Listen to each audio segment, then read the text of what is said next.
ide awalnya adalah kita sebagai satu swasta nasional gitu ya, ingin ikut serta berpartisipasi di dalam membangun manusia Indonesia, karakter bangsa.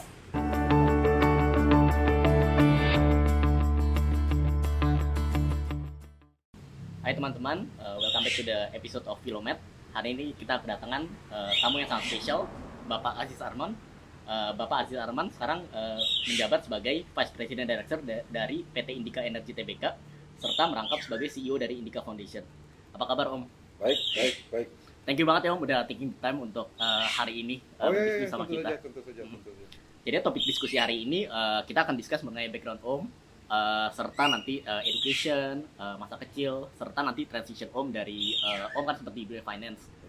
Bagaimana transitionnya dari dunia finance masuk ke leading satu energy company di Indonesia. Nanti juga kita akan berdiskusi mengenai Indika Foundation Om, yang memiliki yang sangat visi yang sangat menarik untuk anak muda khususnya. Ya. Mungkin saya tahu Om dulu graduate dari UI ya Om, dengan degree dari Economics, dan Om memutuskan untuk melanjutkan S2 di UIUC yang kebetulan tuh sama seperti saya Om. Mungkin boleh share dikit Om, kenapa waktu itu Om pilih mengambil ekonomi di UI, serta mengapa Om decide untuk mengambil S2 di UIUC. Wow, waktu zaman saya dulu gitu ya. Itu ketika awal 80-an lah ya. Pada saat itu informasi kan tidak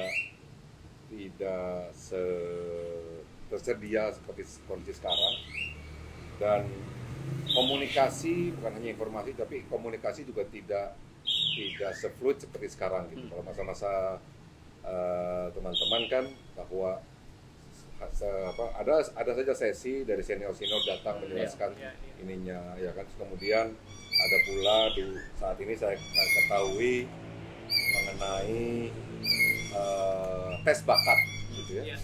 Itu banyak sekali kan sekarang itu ya, informasi mengenai dari internet ya, dari sosial media tentang apa bidang tertentu. Om pada saat itu tidak punya gambaran yang terlalu jelas gitu ya. Hanya pada ketika SMA, Om itu di bidang sosial, jadi IPS. IPS gitu kan. Nah, ketika IPS mau mendaftar apa gitu ya? Daftar ekonomi. Gitu. Jadi karena kita nggak bisa lagi jadi dokter, jadi insinyur, udah nggak bisa lagi. Jadi udah di ekonomi saja. Om tidak terlalu suka baca-baca saja bidang sosial, pada saat itu ilmu sosial, ilmu politik, antropologi, hal-hal tersebut Om kurang suka. Jadi kita dilihat bahwa ekonomi yang masih ada matematikanya gitu-gitunya, dan hukum Om kurang suka juga pada saat itu gitu. Jadi dia memutuskan untuk memilih ketika itu Sipen Maru namanya, bidang ekonomi gitu, Universitas Indonesia, UGM, dan juga Parahyangan waktu itu. Alhamdulillah diterimanya di UI. Wow, itu UI sampai sekarang kan masih prestigious banget ya Om, apalagi di FA-nya. Jadi waktu Om di sana, Om mungkin sempat ketemu orang-orang yang saat ini jadi someone yang besar ya Om. Oh iya. Waktu saat Om waktu masih kuliah tuh Om tahu gak sih Om kira-kira siapa yang bakal menjadi kayak someone gitu, atau semuanya kayak sama-sama aja waktu Om kuliah gitu? Kalau waktu itu ada teman-teman yang memang sudah berniat memiliki karir di administrasi ataupun di public administration, menjadi public service. Ada yang punya niatan sebagai menjadi sampai ke pendidikan yang S3 gitu ya. Jadi ya tentu saja kalau udah soal posisi itu udah udah garisan tangan mungkin ya. Tapi dari intensinya itu sudah banyak yang kelihatan jalurnya gitu. Tapi itu saya rasa itu sebagian kecil ya. Ada tapi tidak semuanya gitu. Tapi kalau dari dulu Om, dari keluarga sendiri itu emang didorong untuk belajar keras dan juga untuk achieve greater things, atau biasa-biasa saja Om dulu pas di keluarga? Kalau di keluarga dikatakan bahwa bukan soal belajar kerasnya, itu adalah implikasinya gitu ya. Implikasinya. Jadi yang ditekankan bahwa kita harus bisa menjadi, tidak harus terbaik gitu ya, menjadi baik mengenai di bidang yang kita tekuni gitu ya. Fokus gitu. Fokus dan juga harus menguasai bidang yang kita ingin tekuni gitu ya. Kemudian implikasinya adalah kita harus belajar keras, kita harus melakukan hal-hal yang mendukung supaya mencapai tujuan tersebut gitu ya. Iya, iya. Tapi kalau dulu ada cita-cita nggak sih Om? Oh saya mau jadi ini, oh saya mau jadi ini gitu. Dari dulu ada nggak Om? Oh ada pasti itu, dan itu berkembang gitu ya, berkembang kan waktu kecil, karena saya waktu kecil tuh agak sering sakit-sakitan, jadi sering ketemu dokter gitu kan, dan dari keluarga ibu itu ada banyak yang memang profesinya dokter gitu ya, jadi otomatis pengen jadi dokter gitu ya. Oh, Memang awalnya. awalnya begitu, itu tidak ada rasa ketakutan ke dokter, jadi bukan itu. Tapi ketika kemudian SMP, SMA gitu tuh menyukai bidang, terutama ketika SMP bidangnya lebih suka ke fisika. Oke. Ya kan, kemudian ada ternyata menjadi engineer gitu. Jadi ketika SMA, wah kok kayaknya bidang IPA nih complicated sekali gitu ya. Saya memilih IPS gitu ya. Ya udah jadi ekonomi. Ketika ekonomi ditanyakan mau jadi apa, belum tahu kita gitu ya. Belum tahu ya, begitu masuk fakultas ekonomi itu ya banyak lah di situ role model di bidang ekonomi ya. Banyak profesor, banyak doktor yang kalau di koran-koran kita baca gitu ya, banyak menteri-menteri pada saat itu yang memang berasal dari Fakultas Ekonomi UI gitu, sehingga ada cita-cita ke situ memiliki sampai sekolah sampai ke doktor, kemudian menjadi ketua Bappenas atau menjadi gubernur Bank Indonesia gitu ya. Itu cita-cita awal sih gitu ya ketika masa kuliah gitu. Menarik. Jadi evolusi terus gitu ya. Evolusi terus. Oke. Terus dulu waktu decide untuk ambil S2 di UIC itu gimana Om ceritanya ya? Bisa di-share dikit Om? Ya, jadi ketika Om sebenarnya sekali lagi ini evolusi gitu ya. Ketika di kuliah S1 gitu ya, saya konsentrasinya itu ekonomi moneter. Karena memang waktu itu pingin sekali tuh, wah ini gubernur Bank Indonesia, bekerja di Bank Indonesia gitu ya. Itu satu profesi yang teridam-idami gitu ya. Jadi kemudian ketika membuat skripsi, itu skripsi saya lebih kepada income distribution, mengenai kemiskinan, mengenai income distribution gitu ya. Tentu saja berkaitan dengan kebijakan moneter apa yang bisa mengcater income distribution dan juga kemiskinan pada saat itu. Udah, ketika lulus, mulai bekerja, research di kampus, dapat tugas untuk mulai mempelajari bagaimana interaksi kebijakan ekonomi itu dengan sosial dan juga lingkungan hidup. Nah, ketika bicara mengenai lingkungan hidup, kemudian dapatlah satu pekerjaan yang berkaitan dengan perencanaan transportasi.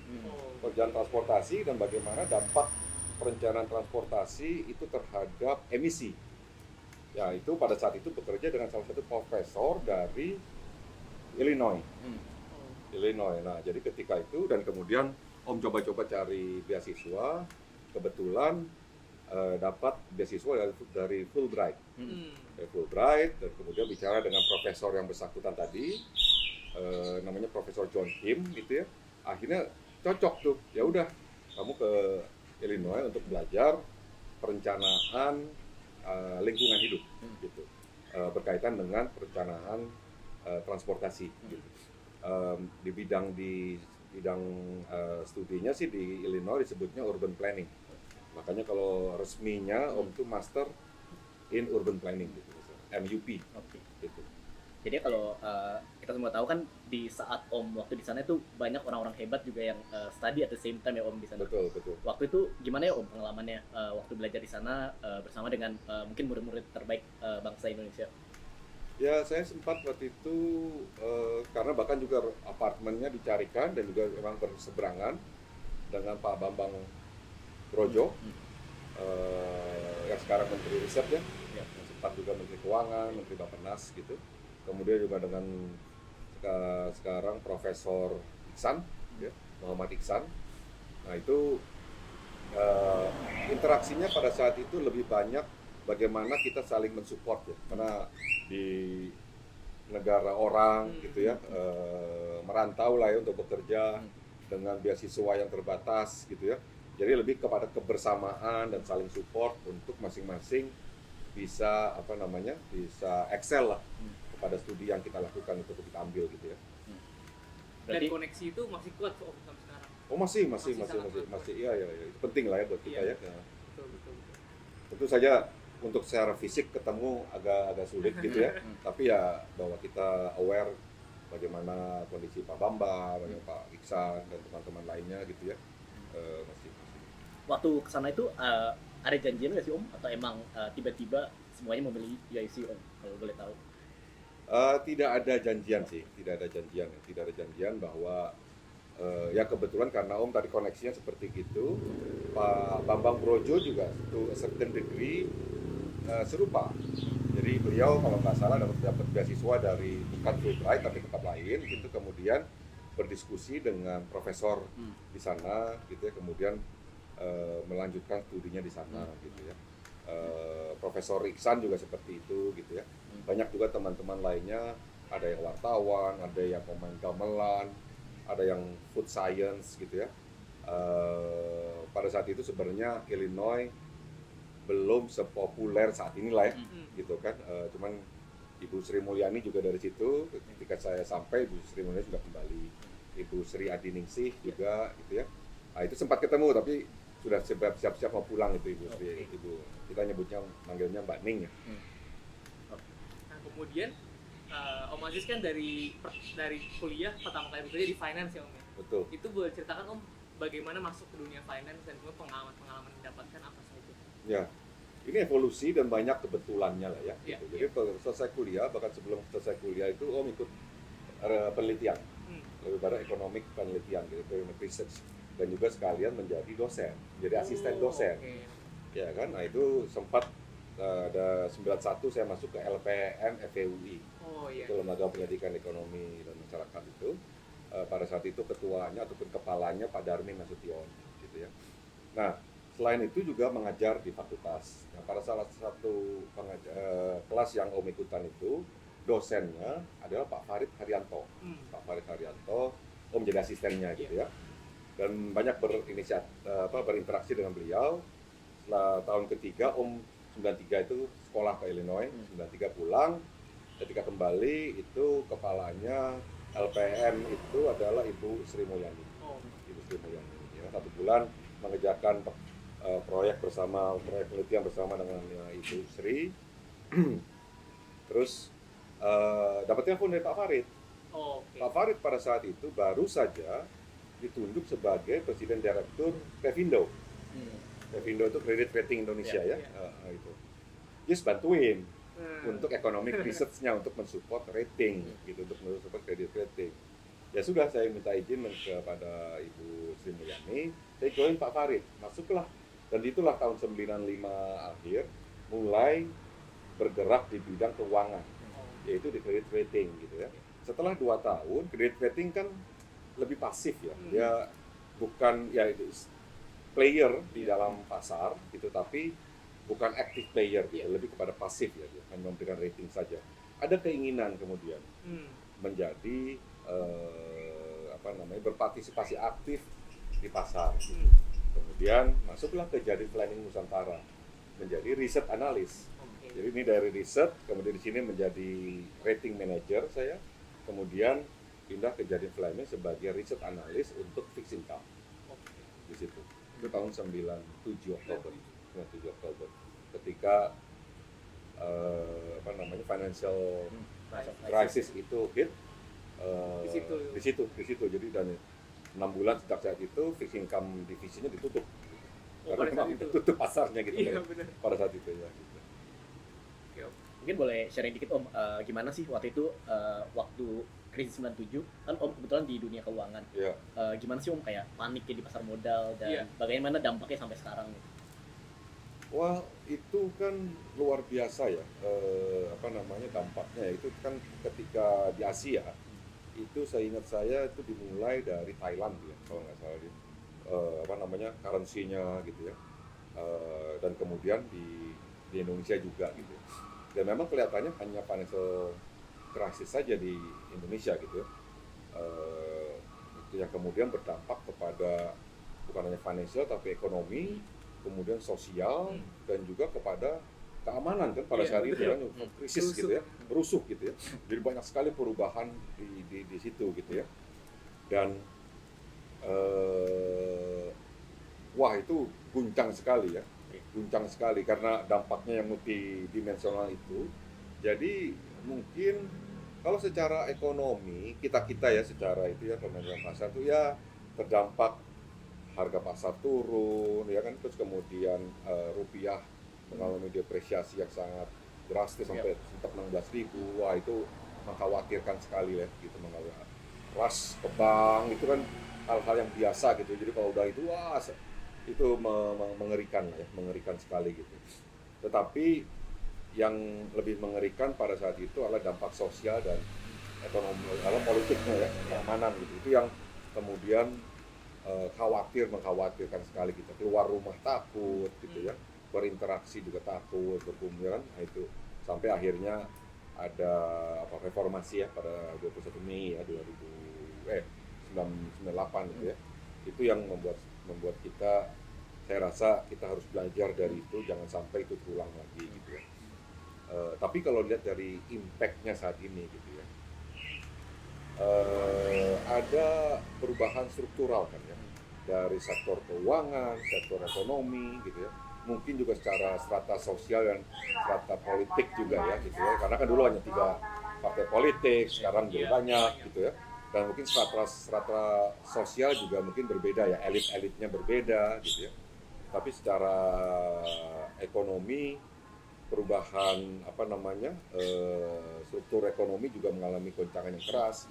Keuangan dan finansial dulu kan bank banyak gitu kan, ada konsolidasi, terus ada perubahan kepemilikan ya, dulu terpusat di beberapa konglomerat ya kan, karena ada proses reformasi, proses BPPN itu. Nah itu ada to a certain degree retribusi lah ya, redistribusi of kepemilikan gitu ya, yang kemudian muncul juga pemain ekonomi yang baru, yang muda-muda pada saat itu ya, yang tidak tergantung ataupun tidak terkait, tidak punya hubungan dengan elit-elit pada saat itu gitu. Jadi wah banyak muncul baru gitu ya. Jadi sebenarnya kalau lihat dari situ positif, tapi memang harus sangat hati-hati. Kalau kalian ingat berapa tahun kita ini 2-3 tahun yang lalu saja, kredit rating Indonesia itu baru kembali ke BBB minus, ya kan? Pada saat itu BBB minus sebelum financial crisis gitu. Jadi ketika 97, 98 itu saya nggak ingat apa akhir 97 atau awal 98 yang di downgrade menjadi non investment grade ya, non investment grade. Itu anggaplah 98, 3 tahun yang lalu itu 2018 gitu ya. 30 tahun. 30 tahun kredit rating kita itu bukan non investment gitu ya, bukan investasi gitu. Nah itu kan dampaknya sangat besar ya. Ketika negara mau raise funding, bunganya lebih tinggi ya kan? Dan itu ke corporate kepengaruh semua kan ya. Persepsi masyarakat investor internasional juga terpengaruh gitu. Nah jadi memang harus sangat hati-hati, karena begitu mengalami goncangan itu bukannya tidak mungkin untuk kembali lagi, cuman ada kos-kos yang harus disadari bahwa kosnya sangat tinggi gitu ya. Karena sebenarnya kalau financial crisis itu kan siklus ya Om ya. Siklus, pasti betul. nanti ada tanda-tandanya di mana akan ada krisis, dan kita harus siap-siap lah ya Indonesia untuk menghadapi itu. Iya. Nah kemudian kan Om dari finance kemudian ke dunia energi Om ya. Betul. Nah itu boleh ceritakan juga Om transisinya seperti apa, kenapa memilih dunia energi dan backgroundnya seperti apa? Oke. Saya kemudian dijadiin planning ya, itu 1997 sampai 2004 ya, 2004. Ketika join Inika Energy itu 2004. Jadi 7 tahun ya, 7 tahun. Selama rentang waktu tersebut Jardine Fleming itu diakuisisi oleh Chase. Chase ya, makanya sempat ada tuh namanya Chase JF. Kemudian setahun kemudian Chase mengakuisisi JP Morgan, ya kan? Sehingga kemudian the whole institusi ketiga itu menjadi satu, yaitu JP Morgan Chase, tapi kemudian secara marketing mereka menyebutkannya JP Morgan. Dan Om juga dari research pindah ke investment banking. Nah itu di investment banking banyak berhubungan dengan banyak perusahaan ya, para pengambil keputusan untuk dalam baik itu untuk kegiatan pasar modal maupun untuk merger and acquisition gitu ya. Nah ketika 7 tahun itu Om sebenarnya tidak memilih sektor mana yang Om inginkan gitu ya. Tetapi lebih kepada Indonesian corporate-nya gitu, menjadi di korporasi yang apakah korporasi kan bisa juga yang multinasional ataupun Indonesia swasta nasional gitu. Nah ketika ketemu dengan Pak Agus dan Pak Arsyad pada saat itu mulai diskusi mengenai apa yang mereka kerjakan, mereka pikirkan, jadi visi dan misi mereka begitu ya. Kok kayaknya klik ya dalam arti bukan sektornya tetapi the leadersnya gitu. Muda-muda pada saat itu mereka lebih muda dari saya dan punya semangat ke-Indonesiaan yang sangat kental, tapi keinginan untuk maju bersamanya sangat kental gitu ya. Dan satu faktor juga bahwa ada rasa kebersamaan yang sangat kental gitu, ada rasa kebersamaan. Sementara kalau kita di multinasional itu selama 7 tahun kan punya kecenderungan pergerakan perusahaan itu digerakkan oleh satu sistem. Kita tidak pernah tahu tuh yang namanya pemegang saham kita gitu kan ya. Ada di mana tuh pemegang saham itu kan, ada di New York. Siapa juga kalau kita datang ke New York susah juga kita cari siapa sih pemegang saham JP Morgan gitu kan ya. Nah ketika ketemu dengan Pak Agus sama Pak Arsyad ini kok punya rasa yang berbeda gitu kan, punya koneksi yang berbeda dalam hal rasa kebersamaan ya, rasa value-value yang ingin ataupun nilai-nilai yang dicanangkan gitu ya. Mungkin belum perfect pada saat itu dan rasanya keinginan untuk menuju hal yang kebersamaan itu yang membuat masuk ke pindah keluar dari multinational company ke Indonesian corporate gitu ya. Dan kebetulan pada saat itu adalah di sektor energi, sektor batubara, kemudian pada saat itu juga kita sedang mengusahakan pengembangan power plant, gitu, bangkit listrik tenaga uap. Gitu. Itu yang kemudian berangkat dari situ 2004 di Indika Energi hanya 50 orang gitu ya, 50 orang gitu. Saat ini secara total grup, alhamdulillah di luar subkon dan macam-macam itu 8.000 gitu. Sempat pernah mencapai 10.000 kira-kira 2005-6 tahun yang lalu gitu, tapi kemudian proyeknya habis gitu ya. Terus sekarang 8.000 gitu. Yang aku juga mau tanya Om, kan menarik dari multinational company ke national company. Itu kira-kira Om, apa saja sih yang dibawa? Jadi skill apa yang dibawa Om? Dan juga pengalaman apa yang dibawa dari financial kemudian ke industri energi? Oke.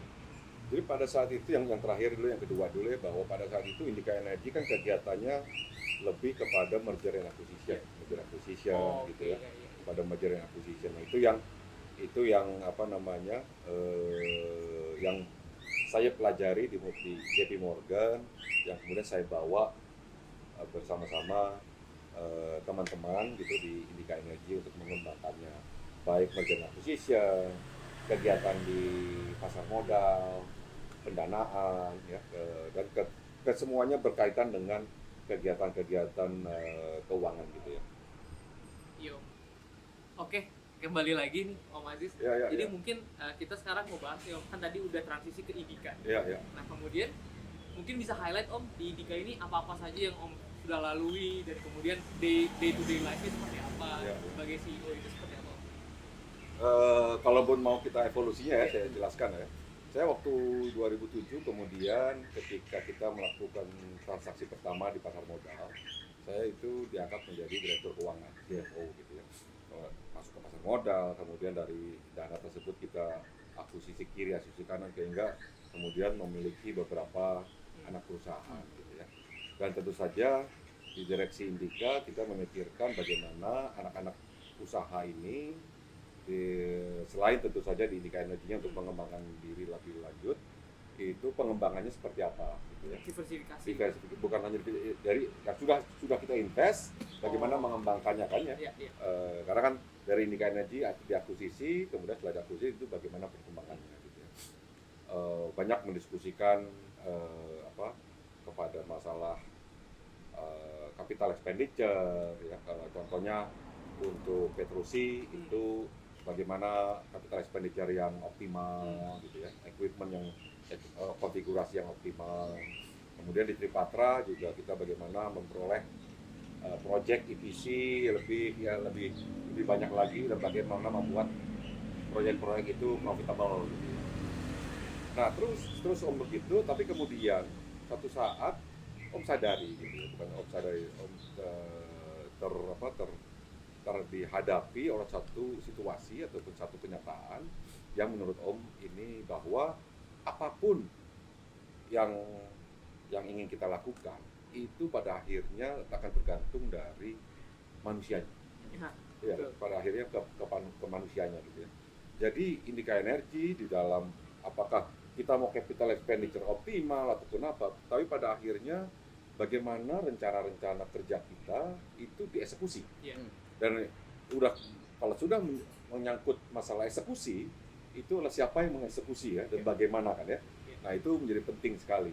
Nah itu kemudian sehingga Om masuk ke dalam bagaimana ini bersama-sama Pak Arsyad gitu ya, bagaimana supaya masing-masing tim di anak-anak usaha dan juga di Indika Energy ini bisa menghasilkan hasil yang terbaik gitu ya, optimal. Jadi ya itu talent management ya, talent development itu banyak menyita waktu saya gitu ya. Tapi memang itu satu hal yang menurut saya harus ditekuni, karena tadi saya katakan bahwa itu yang sangat penting gitu ya, itu sangat penting. Nah kemudian ketika kita berhubungan dengan talent sana sini, ada ternyata ketemu lagi tuh silver liningnya lagi tuh ya, bahwa banyak sekali orang pintar di dunia ini gitu ya, banyak sekali gitu ya, banyak sekali orang pintar di dunia ini. Tapi kemudian apa yang membedakan supaya orang ini bisa melaksanakan dan bagaimana melaksanakannya, eksekusi gitu ya. Karena suatu saat kan kita juga harus ada trust level ya, harus diserahkan di desentralisasi gitu ya. Nah itu trust, kemudian muncullah nilai-nilai yang mendasari para leaders ini gitu ya, itu yang mencuat gitu. Nah jadi nah ini kemudian yang membawa saya ke nuansa yang berbeda lagi gitu ya, bukan hanya manusianya tetapi manusia dengan nilai-nilai yang sama sama kita nih, yang bisa value-nya gitu ya, kemudian bisa sama-sama kita kembangkan gitu ya. Dan kemudian di situ, nah itulah perkembangan saya, cara berpikir saya gitu ya. Dan tentu saja karena kita lah TBK, ada anak usaha yang juga TBK gitu ya. Dan sudah tadi yang saya katakan sudah 8.000 gitu ya.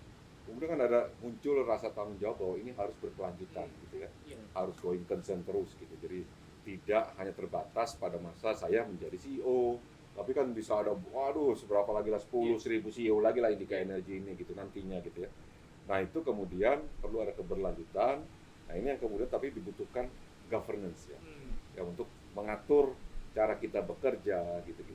Nah hari-harian saya saat ini seperti itu, Far ya, jadi bahwa memikirkan tentu saja arahan perusahaan itu apa, tapi kan tidak tiap hari ya, tapi yang harus dijaga aja bahwa harus kita konsisten. Terus kemudian setelah itu kita breakdown kan ya kepada rencana tahunan, rencana 3 tahunan gitu. Nah kemudian dilihat siapa yang bisa menjalankannya, bagaimana menjalankannya, dan bagaimana value atau nilai-nilai orang-orang yang menjalankannya gitu ya, untuk benar-benar yang mencapai keberlanjutan tersebut gitu ya.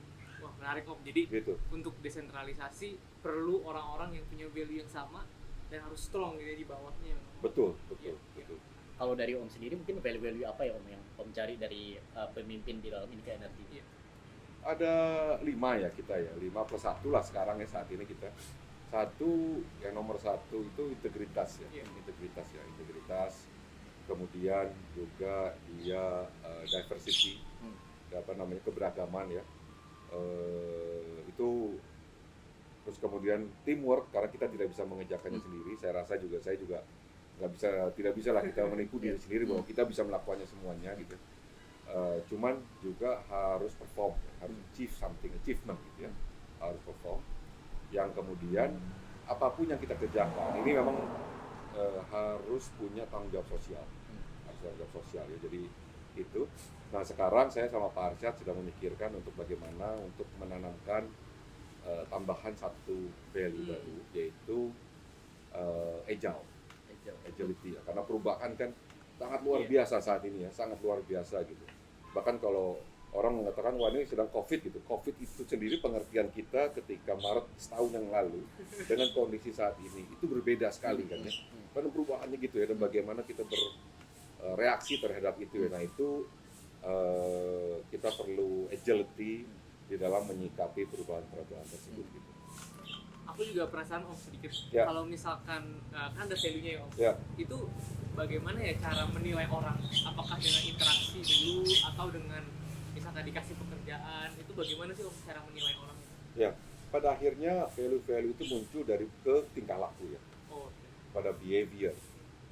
Contohnya di dalam berdiskusi gitu ya, karena keberagaman itu bukan hanya soal sara, tapi keberagaman di dalam mindset gitu ya. Menerima tidak pandangan orang luar gitu ya, baik itu benar atau salah adalah secondary ya menurut saya. Yang primary adalah kita membuka diri, merespek keberagaman tersebut gitu ya, dan dengan tujuan sama-sama bahwa keberagaman itu untuk yang lebih baik ya gitu ya. Jadi dari tingkah laku, dari cara interaksi ya, teamwork ya kan, cara teamwork sebenarnya di kantor-kantor kalian gitu kan, dari interaksi walaupun kita disebutkan wah kita harus teamwork gitu ya, gimana gitu ya, karena dan munculnya itu dari interaksi ya, dari tingkah laku kita semua gitu ya. Mungkin kita bisa lanjut Om ke Indica Foundation Om. Ya, Om kan ya. sekarang menjabat sebagai CEO dari Indica Foundation. Ya. Mungkin bisa di-share pendengar apa sih tujuan dari Indica Foundation dan apa visi misinya yang sedang dikerjakan. Oke, ini menarik sekali kalau Indica Foundation ini 2017 ya, tidak salah. Itu ide awalnya adalah kita sebagai satu swasta nasional gitu ya, ingin ikut serta berpartisipasi di dalam membangun manusia Indonesia, karakter bangsa gitu ya. Jadi bagian aja, kita tidak muluk-muluk kita akan sebagai enggak, kita hanya ikutan berpartisipasi supaya manusia Indonesia itu memiliki karakter-karakter gitu yang diagung-agungkan kan, seperti ini bahwa bangsa kita adalah NKRI, berdasarkan Pancasila, adalah dasarnya Undang-Undang Dasar gitu ya. Itu semua seperti tadi saya sebutkan bahwa itu harus muncul di dalam bentuk tingkah laku gitu ya. Nah ini yang ingin kita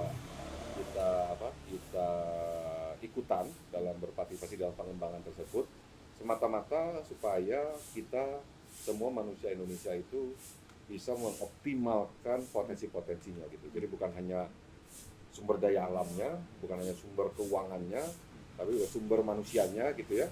Itu sebagai modal utama bangsa kita gitu ya. Itu yang ingin. Jadi awalnya seperti gitu. Dan misinya ada dua besar ya kalau mau. Pertama itu tadi ya, untuk karakter bangsa, memperjuangkan ataupun ikut berpartisipasi di dalam pengembangan karakter bangsa. Yang kedua adalah toleransi di dalam menyuarakan semangat toleransi gitu ya. Karena semangat toleransi itu banyak sekali ya. Yang paling dasar aja kan, nilai dasar adalah soal agama ya kan. Tapi pada akhirnya kan respect ya, respect terhadap nilai-nilai yang dimiliki orang lain. Respect terhadap keberagaman yang tadi saya sebutkan gitu ya. Itu yang saya rasa kita sebagai apa ya namanya ya, corporate citizen ya, atau istilahnya ya itu ingin ikut serta lah di dalam pengembangan tersebut. Jadi ya, diversity dan toleransi itu kan menjadi sangat penting, khususnya di saat-saat sekarang ya Om. Apalagi kan kita negara Bhinneka Tunggal Ika. Mungkin bisa sharing Om, program-program yang dilakukan oleh Indika Foundation itu seperti apa ya Om? Ada beberapa ya yang program-program utamanya gitu ya. Apa yang kita sebut itu milenial Islami. Milenial Islami. Jadi memang karena Indika Foundation ini inginnya gitu ya memfokuskan kepada para milenial nih, anak-anak muda gitu ya yang karena disinilah nantinya sebagai apa namanya masa depan bangsa itu ya. Jadi milenial Islami itu sebenarnya ingin mengembangkan ikut memancing lah critical thinking dari anak-anak muda ya di dalam menyuarakan Islam yang damai, yang sejuk gitu ya, Islam yang damai dan sejuk gitu. Nah itu ada beberapa kemudian turunan programnya gitu ya. Ada yang semacam apa namanya tuh, kita mengundang proposal video konten sebenarnya untuk bagaimana teman-teman itu menyuarakan kesejukan nilai-nilai Islam secara sejuk dan damai gitu ya. Ada juga yang istilahnya itu tanya saja gitu, benar begitu nama programnya ada di YouTube tuh, benar gitu tuh ya, apapun kita tanyakan kok gitu ya, benar gitu nggak Win gitu kan, bahwa melakukan hal tertentu seperti itu gitu ya, tanya. Jadi kita bertanya dalam arti, dan ini mencakup bukan hanya Muslim saja tapi multi religion ya gitu, jadi saling tanya aja gitu, benar nggak agama kamu tuh menyatakan seperti gini gitu ya. Jadi ada rasa kebebasan di kita untuk bertanya gitu ya. Misalnya Edwin non muslim gitu, bertanya aja. Edwin mau bertanya mengenai Islam kepada apa muslim, itu tanya aja gitu kan. Nah itu sometimes ataupun di kita itu hal-hal tersebut sometimes itu tabu ya. Nah ini ingin kita supaya critical thinking ya, memancing ya critical thinking itu ya. Nah itu supaya saling berpikir gitu. Benar nggak sih, kan sering sekali itu mengucapkan Natal gitu kan. Nah, itu tanya aja Win, gitu. Tanya aja gitu. Nah ini forum ini kita menyediakan forum tersebut. Itu milenial Islami. Menarik. Yang kedua ada toleransi ID. Toleransi ID itu lebih kepada satu forum di mana para followersnya itu ikutan menceritakan apa, memberikan video, memberikan apa mengenai apa sih keberagaman, apa toleransi gitu ya, dalam hal berbagai macam gitu. Itu yang kedua. Yang ketiga apa yang kita sebut saat ini, dan ini yang ketiga ini sangat aktif sebenarnya di pandemi ini, yaitu kamar belajar IF. Indika Foundation itu IF ya, kamar belajar IF gitu. Nah ini ada beberapa program gitu, karena IF sendiri kita ada 3 cara, atau kita memilih 3 cara, yaitu bahwa kita akan berkolaborasi dengan berbagai macam organisasi sosial, nomor 1. Nomor 2, kita ingin sebagai konektor. Jadi misalnya Edwin organisasi sosial A membutuhkan X, Ovar lebih membutuhkan X gitu ya, atau memiliki X. Nah kalau tidak saling kenal, saya kenal berdua, saya ingin mengkonek gitu kan. Jadi saya berkolaborasi dengan Edwin, berkolaborasi dengan Ovar, saya bisa mengkonekkan, kemudian mengamplify hasil koneksi kita ini. Ayo kita sama-sama kita amplifikasi gitu, supaya semakin luaslah cakupan daripada nilai-nilai yang kita perjuangkan bersama gitu. Itunya di situ ya. Nah itu di kamar belajar IF itu ada beberapa tuh. Ada yang ujung-ujungnya sebenarnya ingin sharing, memberikan forum antar organisasi sosial untuk saling sharing di dalam bagaimana mengembangkan satu organisasi sosial gitu ya. Bagaimana perencanaannya, bagaimana pelaksanaannya, dan bagaimana memonitornya ya. Karena sering lupa ini kita mengevaluasi dan memonitor. Kita terlalu fokus kepada perencanaan, kita terlalu fokus pada pelaksanaan, tapi kemudian lupa kepada evaluasi dan monitoringnya gitu ya, dan lessonnya gitu ya. Ini yang lupa. Itu kita juga call for proposal nih selama setahun terakhir ini banyak sekali. Itu untuk pengembangan organisasi yang berkaitan dengan kegiatan sosial gitu ya. Om, kalau misalkan Om Aziz kan membagi waktu dari jadi Indika Energi sendiri dan Indika Foundation. Itu gimana Om membagi waktunya? Karena kan sama-sama sibuk. Ada nggak tips Om untuk cara time management untuk gimana gitu? Ya, pada akhirnya seperti itu, kita adalah teamwork ya. Teamwork. Saya tidak akan pernah bisa mengerjakan semuanya sendiri gitu ya. Jadi ada di Indika Foundation, ada yang managing director-nya, ada yang pelaksanaannya dari managing director, kemudian dikerjakan planning, pelaksanaan, monitoring gitu. Sama di Indika Energi juga seperti itu gitu ya. Yang harus kemudian menjadi tugas saya adalah orkestra ya. Orkestra. Nah, pertama nomor satu adalah jagain bahwa apapun yang dilakukan itu harus sesuai dengan common goals, strategi yang sudah kita ingin capai untuk mencapai common goals tersebut. Itu nomor satu. Nomor dua adalah tadi itu, teman-teman pun harus saling bekerja sama. Saya jagain juga tuh, ya kan, dan saling bisa mengembangkan diri masing-masing. Apa yang bisa saya bantu untuk saling mengembangkan antar mereka, baik secara individu maupun antar kelompok, itu saya akan ikutan gitu. Itu yang kemudian yang saya lebih membagi kepada hal-hal yang itu dari strategi kepada talent gitu ya, dan tentu saja tadi yang seperti saya katakan menjagai juga nilai-nilai yang harus ditanamkan dari masing-masing konduktornya insan, lah ya. konduktor lah, mudah-mudahan lah begitu lah, kurang lebih lah. Baik Om. Oke Om, ini menarik banget ya Om, kita udah diskusi dari masa muda Om, waktu Om di dunia finance, serta waktu masuk Indika dan terakhir Indika Foundation. Mungkin untuk menutup Om ada pesan-pesan nggak Om untuk anak muda seperti kita yang masih berjuang nih di masa muda kita untuk bisa mencapai achievement yang seperti Om udah capai saat ini? Ya, saya rasa ada dua ya. Pertama, menetapkan goals gitu.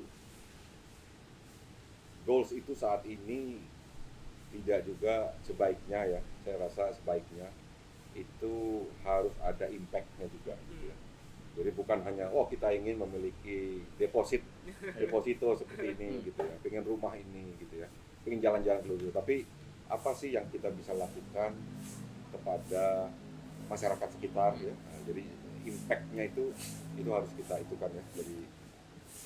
Jadi harapan saya bahwa anak-anak muda sekarang itu di dalam menciptakan goals itu selalu memasukkan faktor impact. Purpose-nya tuh ngapain? Purpose-nya gitu ya. Jadi di dalam memformulasikan tujuan teman-teman atau adik-adik gitu ya. Nah, itu kedua. Yang pertama ya. Yang kedua tadi saya sebutkan bahwa pertahankan nilai-nilai kita gitu ya. Nilai-nilai kebangsaan kita gitu ya. Ya, sebenarnya kan tadi yang saya sebutkan lah ketuhanan yang Maha Esa. Ya, kan itu Pancasila lah ya itu. Nah, itu dipertahankan gitu ya. Itu baik sekali gitu. Dan tunjukkan dalam bentuk tingkah laku, dan saya rasa semuanya respect lah terhadap masing-masing gitu ya. Dan juga agak fleksibel ya, fleksibel dalam arti goals tadi ya. Selama goalsnya itu ada purpose itu ya, caranya itu bisa sangat fleksibel kok. Om pernah ingin jadi menteri, ingin jadi gubernur Bank Indonesia gitu ya, tapi kemudian di tengah jalan itu ke kiri ke kanan gitu ya. Teman apa sih pada akhirnya ujungnya apa gitu ya? Ya itu tadi saya bilang harus ada purpose-nya gitu ya. Yang mungkin ada goal-goal lain Om yang Om belum achieve dan Om masih kejar ya saat ini gitu ya, saat ini Om. Saat ini yaitu saya rasa dari Indika Energi gitu ya, kita tuh pengen menjadi bagian dari keberlanjutan gitu ya, bangsa dan negara kita itu Indonesia gitu ya, keberlanjutan yang lebih baik, yang lebih baik gitu. Dan keberlanjutan itu kan bukan hanya dari material gitu ya, tetapi yang non material juga, maksudnya non financial ya, sosial, lingkungan hidup. Nah itu ingin kita terus menjadi bagian dari keberlanjutan bangsa ini gitu ya, dalam arti itu. Oke, thank you banget ya Om. Thank you banget, Take your thank you time, banget. Thank you, Mas. diskusi hari ini. Makasih. Diskusi hari ini sangat menarik banget. Terus thank you. Thank you. Terima kasih.